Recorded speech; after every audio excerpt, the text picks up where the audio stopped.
Bienvenue, je suis Alban Mas et j'aide mes clients à reprendre le contrôle de leur carrière sans repartir de zéro. Vous trouverez mes accompagnements en description. Au micro, je vous partage des clés concrètes pour piloter votre carrière. Et je vous souhaite une très bonne écoute.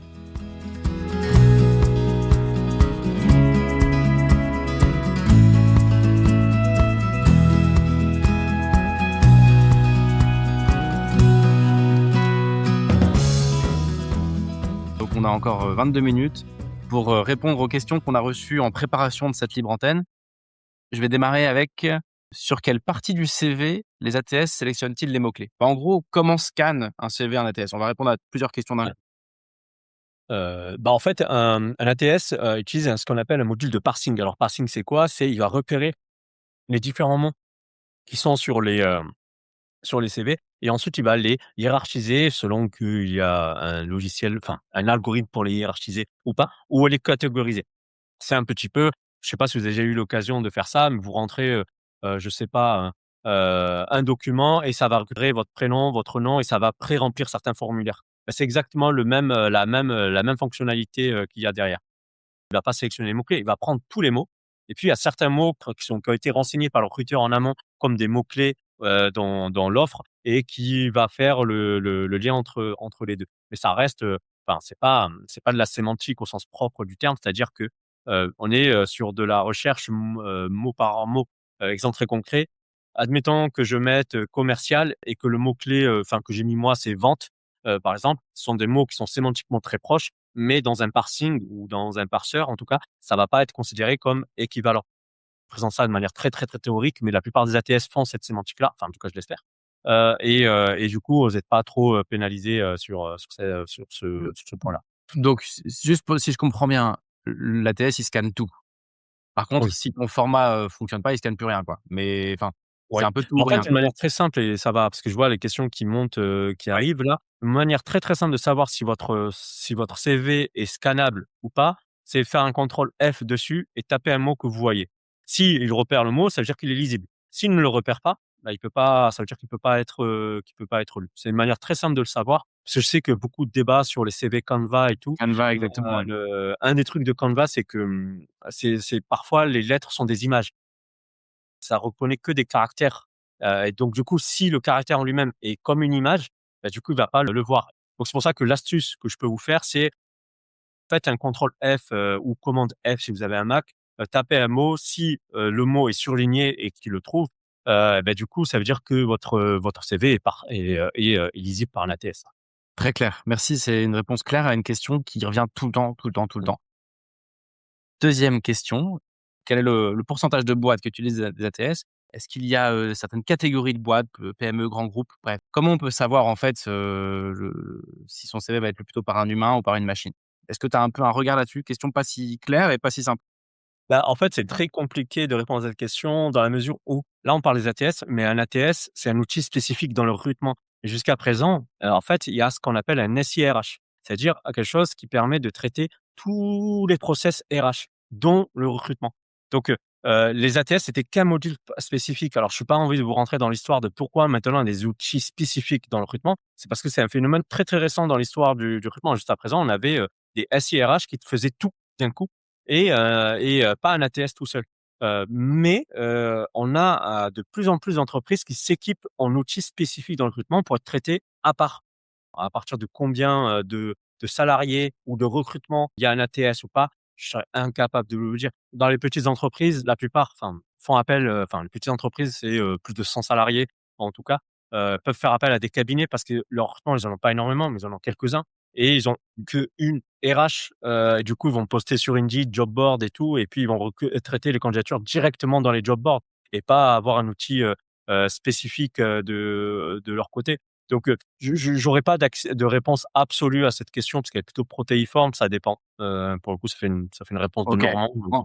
En tout cas, je sais pas, tu sauras répondre mieux que moi, mais j'ai l'impression quand même qu'on va vers une tendance où les entreprises s'équipent et où c'est de moins en moins cher et donc je pense que dans 10 ans, même la PME du coin, elle aura un outil simple. De toute façon, tout le monde reçoit des centaines de candidatures. J'ai vécu une vie de patron de PME pendant 6 ans là et quand on mettait une offre, on Mmh. recevait quand même 250 candidatures. pense que de demain, enfin, faut partir du principe que tout va vers ça, quoi, hein. Je sais pas si tu es Oui. d'accord avec ça, mais on va vers une automatisation de plus en plus dans toutes les boîtes, je pense. Oui, mais après c'est est-ce que ces boîtes-là vont confier leur recrutement à des indépendants?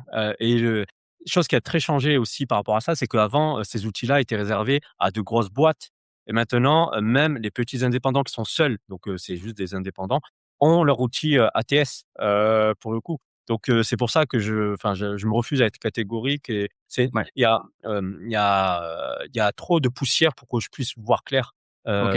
là, sur le sujet. C'est comme le disait, quelqu'un dans le chat, on peut très vite savoir si c'est un ATS qui est utilisé parce qu'on est, souvent redirigé vers des sites qui sont Workday ou Between et bien d'autres. Il y en a qui sont sur Talentsoft, il y en a qui sont enfin, vous savez combien il y a d'acteurs, ATS en France, là, à l'heure actuelle? Il y en a à peu près 152. Donc En c'est France, vous tu veux dire? ah, ça en Mmh. France, hein, spécialisés juste dans le recrutement. Je parle pas de SIRH, pour le coup. Une autre question qui est revenue, enfin, il y en a 2 qu'on va prendre dans le chat là, une qui revient plusieurs fois, c'est, le recruteur définit-il lui-même du coup les mots-clés? Comment il s'y prend techniquement, tu vois? Côté Mmh. recruteur, tu ouvres ton ATR, donc tu vas sur le site là, ou le logiciel. Concrètement, qu'est-ce qu'il fait? Bah, c'est une très bonne question parce que ça, ça reste encore une boîte noire, dans le sens où il y a plusieurs approches. Il y a une approche qui dit: «Tiens, tu vas mettre ton annonce ou ta fiche de poste et ce sera, l'ATS avec une IA qui va interpréter, du coup qui va lire et qui va du coup scorer en fonction de la fiche de poste que tu as faite, les CV qui sont reçus». Donc comment ça fonctionne? À l'intérieur, concrètement, personne ne sait. Ouais, ouais, Mais en ça tout c'est cas, la version c'est l'IA fait c'est le job c'est quoi. c'est magique IA. Sauf que ça, c'est illégal en France. C'est-à-dire que le recruteur, pour pas que ce soit enfin, comme j'ai dit avant, le principe, c'est que, il n'y a pas de traitement automatisé de la candidature. Si le recruteur lit les CV, même s'il les a tous lus, mais qu'il ne sait pas comment, l'IA a hiérarchisé les CV, c'est considéré comme du traitement OK, automatisé. Le recruteur doit savoir impérativement comment l'IA va OK, hiérarchiser, les candidatures. Quelle est la pondération sur les différents mots qui vont être utilisés ou mots-clés? Comment il va lire les expériences? Comment il va lire les diplômes éventuellement? Et tout le reste. Enfin, ce qu'on peut appeler un modèle autonome, mais du coup pas le plus, c'est-à-dire qu'on met une fiche de poste et c'est lu par une IA et ensuite il y a le scoring qui est derrière. Mais le recruteur doit savoir impérativement comment pense, ou en tout cas comment, sélectionne et hiérarchise, l'IA. Le deuxième, c'est le semi-automatisé où là, c'est le recruteur qui rentre à la main, qui donne aussi les critères et qui donne aussi une sorte de prompt en disant: «Ben, moi, je veux, que ce critère soit évalué sur ça. Je veux que ce soit 0/3 si par exemple, admettons sur un poste en management, je veux que s'il y a aucune mention de management, c'est 0/3 par exemple. Si OK. c'est, une mention de management d'une petite équipe, je veux que ce soit 1/3. S'il y a une mention de management, mais sans, développement, par exemple de faire des one-one, de faire de la montée en compétences de son équipe et cetera, bah, c'est 2/3 et 3/3 s'il y a tout qui va bien, par exemple. J'attrape, la balle au vol là sur le semi-automatique, enfin sur, Ouais. le recruteur qui va créer sa propre pondération sur des mots-clés, en gros, Mmh. si je comprends bien. Un petit point, moi, plutôt côté coaching, pas côté recrutement, c'est qu'on peut avoir parfois tendance à prendre des libertés en disant: «Tiens, dans l'annonce, ils cherchent quelqu'un pour être responsable du personnel» et moi j'ai été RH, et donc je vais mettre RH pour une annonce de responsable du personnel, tu vois? Et ce que j'observe et j'aimerais bien avoir ton regard là-dessus, bah, si la personne qui recrute, elle a son langage, son secteur d'activité, ses mots-clés et si elle a branché dans son truc responsable du personnel et beh, si tu étais DRH et que tu mets DRH et s'il a mis 0/3 sur ce truc de responsable du personnel, ton CV sera pas lu, quoi. Mmh. Est-ce que tu valides ça ou pas? Qu'en gros, il y a pas d'approximation, C'est marrant parce que ça va dans les 2 sens. Par exemple, moi, je suis recruteur, je cherche un responsable, de personnel, mais comment se définissent les candidats? Est-ce qu'ils s'appellent eux-mêmes responsables du personnel? Bah, non, bah, ils s'appellent plutôt DRH.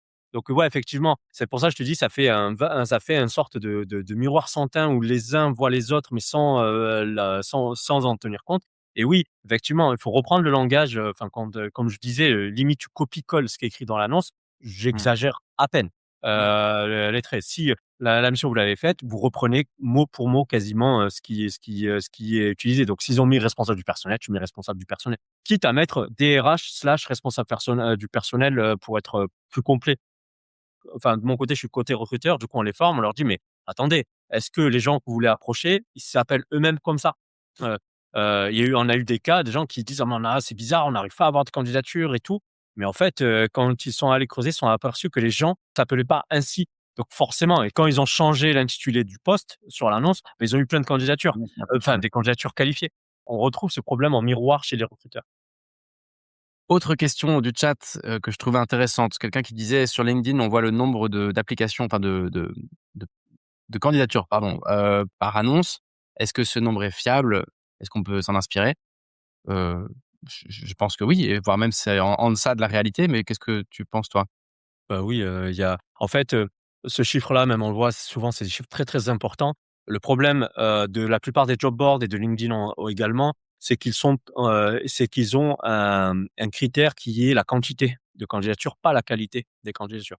Donc, ils se sont aperçus qu'il fallait, enlever toute friction et faciliter les candidatures d'un côté. Bah, qu'est-ce qu'ils ont fait? Bah, le one click to apply. Donc n'importe qui peut postuler en juste en cliquant. Parfois sans avoir lu l'annonce, parce qu'il y a pas besoin de lire l'annonce. Vous avez le bouton et vous pouvez, enchaîner. Donc du coup, vous retrouvez, et je suis pas en train de condamner les personnes qui font ça.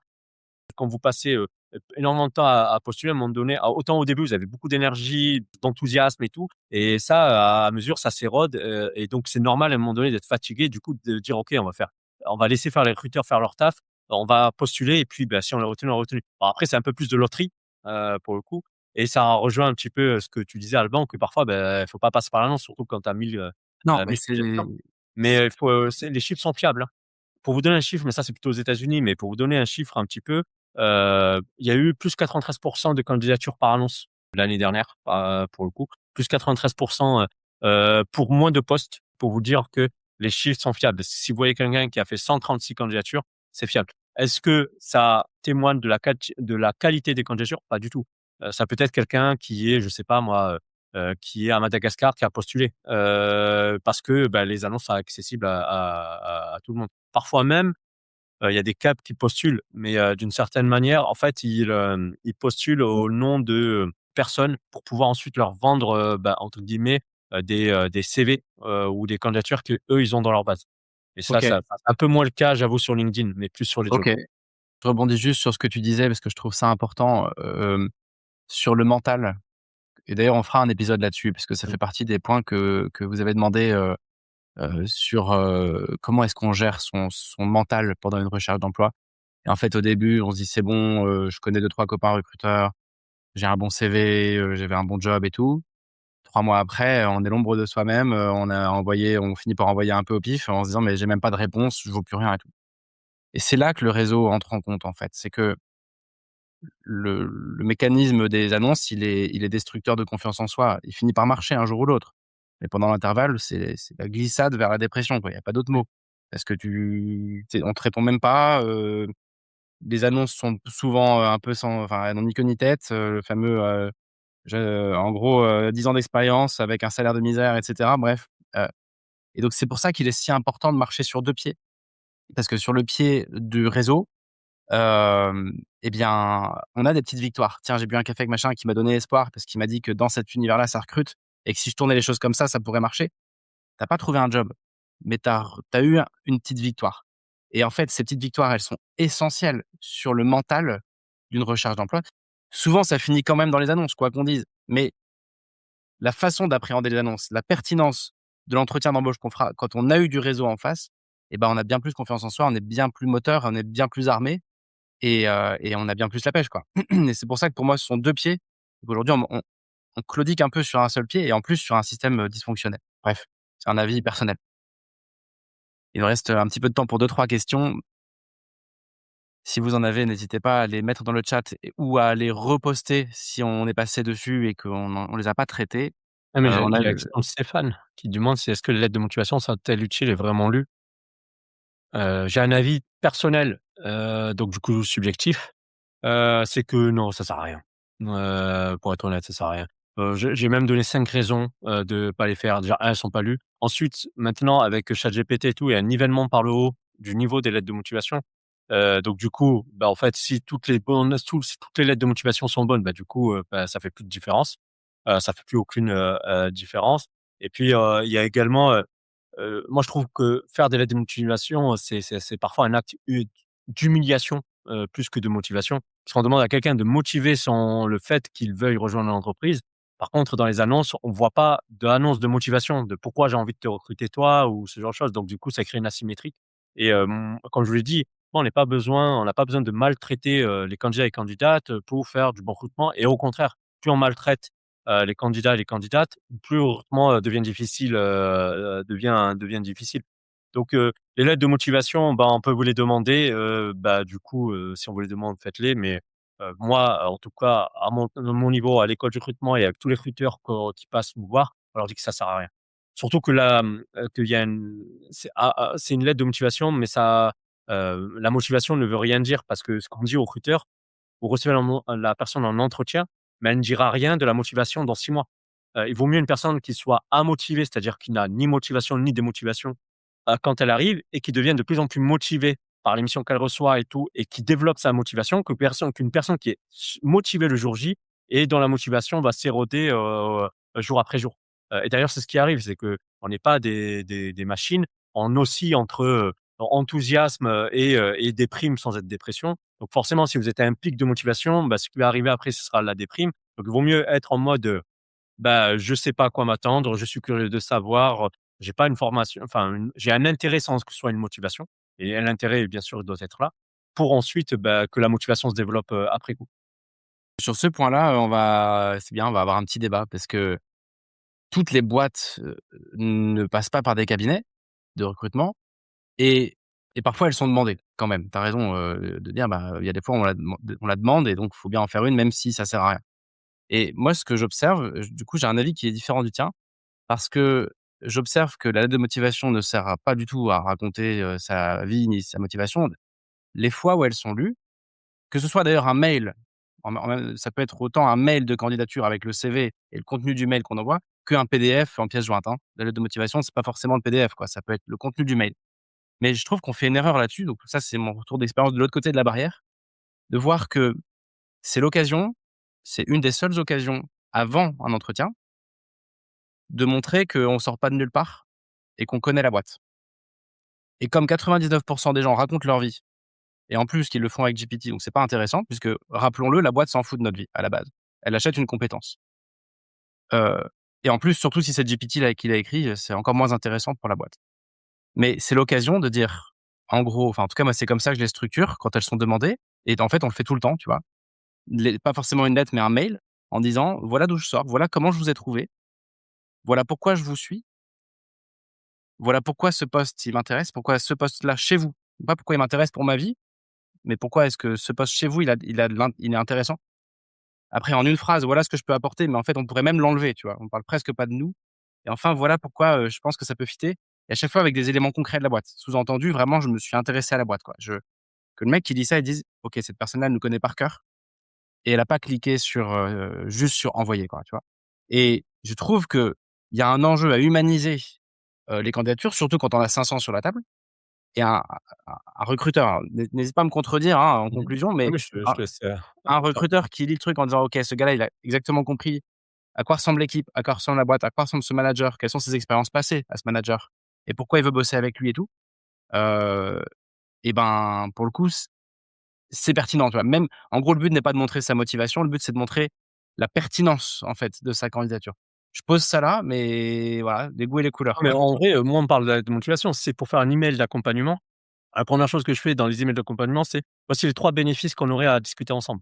C'est tout. Comme on rappelle qu'un CV, ça fait pas pour recruter, donc un email d'accompagnement ne fera pas recruter. Ça a fait un déclencheur pour avoir un entretien. Donc 3 bénéfices, voici, selon moi, 3 bénéfices qu'on aurait à discuter ensemble. Il se trouve que, bah, vous cherchez tin, tin, tin, tin, tin. Il se trouve que j'ai fait ça, ça, ça, ça et ça. Je trouve que si on échange 20 minutes pour voir s'il y a un alignement d'intérêts, voilà, vous pouvez trouver 3 bénéfices, mais du coup, c'est pas de la démotivation. C'est 3 intérêts ou 3 bénéfices, à ce que les 15 minutes qu'on va passer ensemble ne seront pas 15 minutes de perdu, Ouais, pour le coup.